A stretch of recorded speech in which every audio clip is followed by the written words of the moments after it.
Good afternoon. Welcome to this Gander at the Gospel. I'm Pastor Dave Schreffler. It's Friday of Holy Week.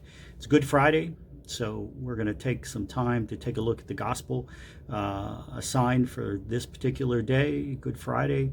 Last night was Maundy Thursday, at the beginning of the Triduum, and today we take time to just consider Jesus hanging on the cross, dying for us. We hear the gospel today from the Gospel of St. Matthew, 27th chapter. From noon on, darkness came over the whole land until 3 p.m. At about 3 o'clock, Jesus cried with a loud voice, Eli, Eli, lema sabachthani, that is, my God, why have you forsaken me? When some of the bystanders heard it, they said, this man is calling for Elijah. At once, one of them ran and got a sponge, filled it with sour wine, and put it on a stick and gave it to him to drink. But others said, wait, let us see whether Elijah will come and save him. Then Jesus cried again with a loud voice and breathed his last. At that moment, the curtain of the temple was torn in two from top to bottom. The earth shook and the rocks were split. The tombs also were opened, and many bodies of the saints who had fallen asleep were raised. After his resurrection, they came out of the tombs and entered the holy city and appeared to many. Now when the centurion and those with him who were keeping watch over Jesus saw the earthquake and what took place, they were terrified and said, truly, this man was God's son. When we think about the characters that were there with Jesus towards the end, all of the events that happened through Holy Week, if I were to take some time to preach on Caiaphas, or maybe on Peter or Mary or John, the beloved disciple, there might be something that perhaps you don't know about that person. If I were to do a character sermon on that person, there might be something that I could teach you that might, or talk about, that would be something new about that individual. But when it comes to Jesus, here he is, here we are, or here he is on this, the most significant day of his life, the day of his crucifixion. And what is there that I might be able to share with you that might be new or different? But that's the challenge that's set before me today, and so let's see what we might be able to talk about. My congregation, when I have talked from or preached on Palm Sunday all the way through Holy Week, I talk about the tension of that week, the tension from Jesus and the triumphal entry coming into Jerusalem. He knows his moment is at hand, and he was heading into a hornet's nest in Jerusalem. But did he sneak into Jerusalem? No, of course not. We know that he did just the opposite. He came in the manner of a king. In fact, he came riding on a donkey, which was a gesture that a king would use, a gesture of peace.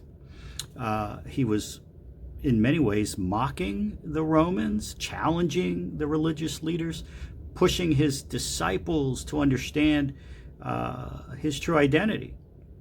So we come to this day with many different feelings this Good Friday, especially that feeling of tension. And of course, we come to this day with this Good Friday of, well, it's nothing like the Good Fridays since I've been a pastor. Nothing like the Good Fridays of the past, not able to do the crosswalk through Lemoyne, not able to gather to have a short service or to preach at the Peace Church or to preach elsewhere on this Good Friday, to be a part of maybe talking about the 7 last words of Jesus. We have to come to this Good Friday separated, being apart from one another. And, it's hard enough to watch what's happening in our society and our world. And now here we are, Good Friday, we have to watch Jesus, the horrific event of the cross. We will celebrate the empty tomb on Easter Sunday, but we can't get there till we go through Good Friday. And even the Gospels, the different, the synoptics, Matthew, Mark, and Luke, and even John, give us a little bit different angle on the story, coming from the triumphal entry through to the crucifixion. In the Gospel of Matthew, we know, of course, we get the sense Jesus is struggling with this time. He says, my Father, if possible, let this cup pass from me, yet not what I will, but what you will, right? It's the Gospel of Matthew. In the Gospel of John, Jesus seems to be in charge of things, where he will say to Peter, am I not to drink the cup that my Father has given to me? So in one instance, we really do feel that tension that Jesus was feeling within himself, struggling as he approaches his oncoming death. And in the other one, Jesus is in control. But who could have imagined the distress that Jesus was feeling as this event was unfolding? That's the nature of Jesus that maybe I want to talk about, his humanity. The fact that Jesus did this willingly. His trial, his crucifixion, his death, the resurrection cannot be separated from his humanity. Because without his humanity, then the power of the cross is powerless. We see through the Gospels many different stories that express Jesus' humanity. We know that he wept at the grave of Lazarus. We read that in the Gospel of St. John. On many occasions, Jesus will complain to the disciples about their faithlessness, their lack of faith. He'll say, why are you still afraid? How long must I deal with you, you faithless generation? There's the anger he shows when he overturns the money changers' tables when he comes in after the triumphal entry.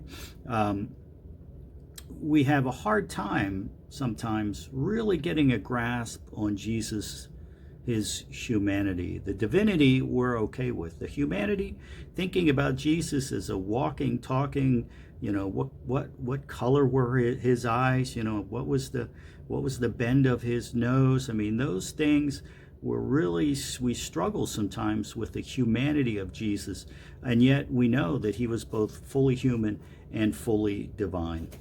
There's a great black pastor, Manuel Scott. He put it this way, and I think he puts it really great. The supernatural became naturalized. The God out there became the God down here. The celestial became terrestrial. The transcendent became immanent. I think that that's just such a great way of putting it. Of course, in the beginning of the Gospel of St. John, we're told the Word became flesh and lived among us. The Word was God. The Word was with God. If we want to know what God is like, all we have to do is look at Jesus. Jesus is God incarnate. Jesus is God Emmanuel. Jesus is God made flesh. When we think of God, we can think of Jesus, and we can see the God of compassion, the God of mercy, the God of love, the God of grace. The Word became flesh and lived among us. Imagine that sentence and picture in your mind the Jesus of flesh. There are two places to which I want to travel before I die. The one is to go to Germany, to walk in the footsteps of Martin Luther, to see the places where he lived, the places where he preached. The other is to go to the Holy Lands and to walk in the footsteps of Jesus, to be in the Garden of Gethsemane where he prayed and drops of blood came down like sweat upon his brow, where, the Mount of Olives, coming into that back gate into Jerusalem, and then the site of the crucifixion, even the site of the Church of the Holy Sepulchre. These are the places that are part of his legacy. And actually more than his legacy, they're the places where we see his humanity. But those aren't the only things that stand out about Jesus. Jesus was a person to whom the people flocked to. They couldn't get enough of Jesus. His followers, his disciples, the inner circle, the other disciples, they couldn't get enough of Jesus. So much so that Jesus oftentimes had to live outside the city. They would come and bother him while he's trying to get away and pray, maybe climb a mountain and pray. And this is the person that the religious authorities, though they wanted so much to arrest him and to try him, they often were afraid to because of the people who were following Jesus. And the Romans, like Pilate will go and wash his hands of this event as the people are calling for his crucifixion. Sometimes we don't understand the real pull, the attraction, the devotion of the people who followed Jesus. We feel that devotion, of course we do. But his disciples, what the devotion that they demonstrated in following Jesus, dropping everything. We sometimes haven't encountered a personality that would have been like Jesus. I was watching TV like many of us have been doing with this COVID-19 outbreak and forced to shelter in place, watching a story on the person, Warren Jeffers. He was the founder of this church called the Fundamentalist Branch of the Church of Latter-day Saints. And he had such a personality, such a hold on the people who were his followers, that he was controlling events from prison. One person called him an evil preacher who runs his cult from prison. The power he held over his followers, even while in prison, is something that's hard to fathom. How could people allow someone else to run their lives like that? And yet this was the power that Jesus had with his followers, not an evil power, obviously, and not from a position of power. It was because he was God incarnate. He was the fleshy expression of God's love, God's mercy, God's grace. So this power that Jesus has and had is different from all earthly powers. It is the power of God through the Holy Spirit. That is the power of Jesus. He pulls the people that he loves and that love him so close to him together, even that they will leave their families to follow him, just as he left his family in his earthly ministry. We remember that famous confrontation between Jesus and his own family, where they were calling upon him, and Jesus replies, "Who is my mother and who are my brothers?" And pointing to his disciples and the people sitting around, he said, "Here are my mother and here are my brothers. For whoever does the will of my Father in heaven is my brother or sister or mother." James, the brother of Jesus, in a non-canonical gospel, is described as spending days in prayer and fasting following the death of Jesus. He's filled with such tension and grief for many days until Jesus comes to him. And in Jesus' appearance to his brother James, it transforms him. It releases that tension that was building up with him, and empowers James to become a leader in the early church. But the call to be God's son, the Messiah, to minister to the last, the lost, the least, the little, the outcast of society, to push the boundaries of what it means to love God and love our neighbor, to face down those long-held religious feelings and practices and powers. All of that had to be building up tremendous tension in the life of Jesus. We speak of picking up our crosses when we have burdens that we are dealing with. Even in this time of this sheltering in place and this COVID-19, we may say, well, this is such a cross that we bear. We cannot pick up the cross that Jesus picked up and was nailed to on this day, but we can stand under it. We can run to it.